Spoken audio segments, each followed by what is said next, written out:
آج ہم بات کریں گے کہ یوکرین کرائسس جو کہ بہت خطرناک حد تک آگے بڑھ گیا ہے اور ایک دنیا کا بہت بڑا ہیومینیٹیرین کرائسس کے حوالے سے بھی آخر یہ ایسے کیوں ہوا اور اس کی بیک گراؤنڈ کیا ہے، ہم مختصراً اس کی اس تاریخ کا ذکر کریں گے جب ابتدا ہوئی کرائسس کی۔ اس سلسلے میں یہ عرض کروں گا کہ یہ جارج بش کا دور تھا پریزیڈنٹ اوباما سے پہلے، جب انہوں نے یوکرین کو فارملی انوائٹ کیا کہ وہ نیٹو کو جوائن کرے، اور پھر پریزیڈنٹ اوباما تشریف لائے، انہوں نے بھی اس چیز کو انڈورس کیا۔ یہ جو انویٹیشن اور کال تھی، یہ اس کرائسس کی ابتدا تھی۔ اس لیے ابتدا تھی کہ geostrategic point of view سے، ہسٹوریکلی اور کلچرلی رشیا کے لیے یوکرین کی ایک بہت اہمیت تھی، اور وہ نیٹو کے وجود کو اپنے لیے ایک بہت بڑا سیکیورٹی کنسرن محسوس کرتا تھا۔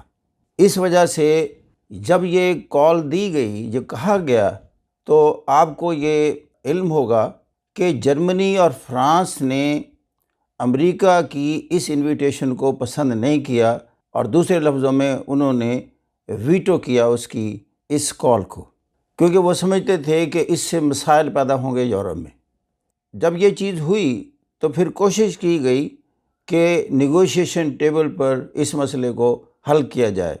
پھر منسک 2 جسے ہم کہتے ہیں، ایک ایگریمنٹ ہوتا ہے، یہ فروری 2015 میں منسک جو ہے یہ بیلاروس کا کیپٹل ہے۔ بیلاروس پرو رشین کنٹری ہے، تو وہاں جرمنی اور فرانس نے میڈیٹ کیا، وہاں روس، بیلاروس اور یوکرین کے پریزیڈنٹ موجود تھے،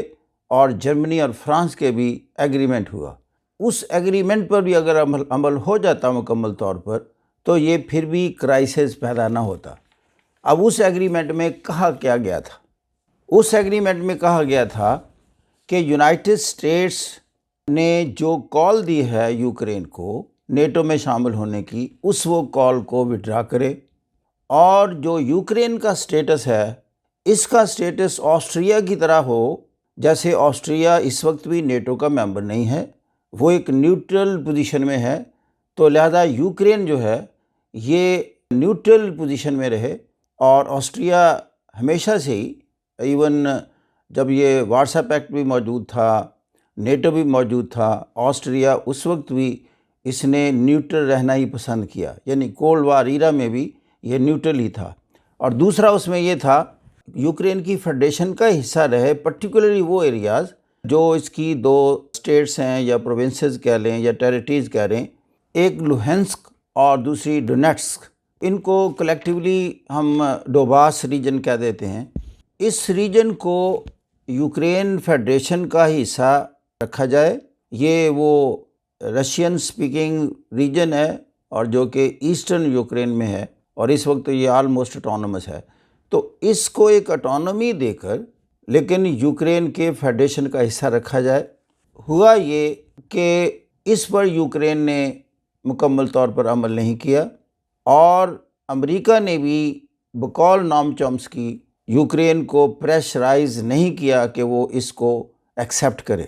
اور دوسرا، یورپ بھی اپنے طور پر کوئی آزاد کردار اگر ادا کرتا اس سلسلے میں، تو تب بھی منسک 2 ایگریمنٹ جو تھا اس پر عمل ہو سکتا تھا۔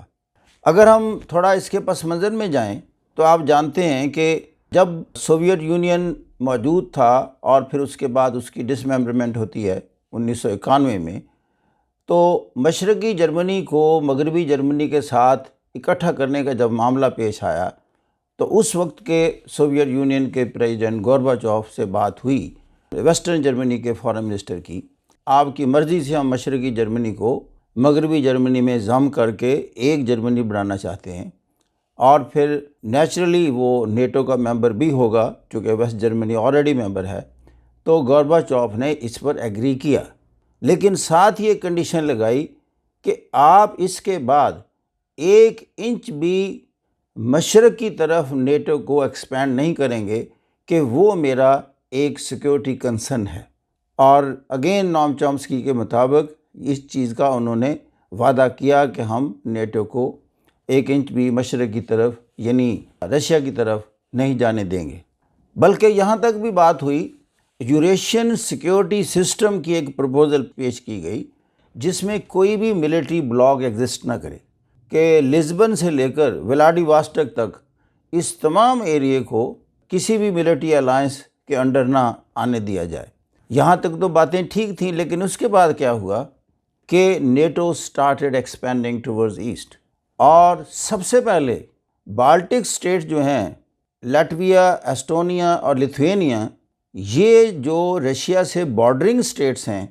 ان کو نیٹو کا ممبر بنایا گیا، اور اس طریقے سے نیٹو کو بالکل رشیا کے دروازے تک لے جایا گیا۔ یہ جو تھی ایک پرپوزل کہ یوریشین سیکیورٹی سسٹم کے ملٹری بلاک کے بغیر اس ریجن کو کر دیا جائے، that was rejected by you S اے۔ اب جو ہے یوکرین سینٹرل پوائنٹ بن گیا، لہذا رشیا کی یہ ڈیمانڈ ہوئی کہ جو امریکہ کی کال ہے یا جو ان کی یورپ کی طرف سے انویٹیشن ہے نیٹو کی طرف سے کہ یوکرین کو ممبر بنایا جائے نیٹو کا، اس کو وہ وڈرا کریں۔ اور ان کا پوائنٹ یہ تھا کہ چونکہ یوکرین ایک ساورن اسٹیٹ ہے اور اگر وہ نیٹو کا ممبر بننا چاہتی ہے تو ہمیں کوئی اعتراض نہیں ہوگا۔ پھر کیا ہوتا ہے، 21 فیبروری 2022 کو رشیا جو ہے اس نے لوہنسک اور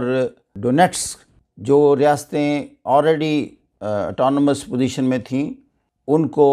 فارملی ریپبلک کے طور پر ریکگنائز کر لیا۔ 22 فروری کو اس نے کہہ دیا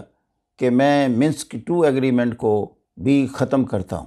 اور پھر 24 فروری کو یوکرین پر حملہ کر دیا۔ ان حالات کے پیش نظر جو پولیٹیکل انالسٹ ہیں ان کا یہ نقطہ نظر ہے کہ ابھی بھی یوکرین کا جو اصل حل ہے صحیح، وہی منسک 2 ایگریمنٹ ہے،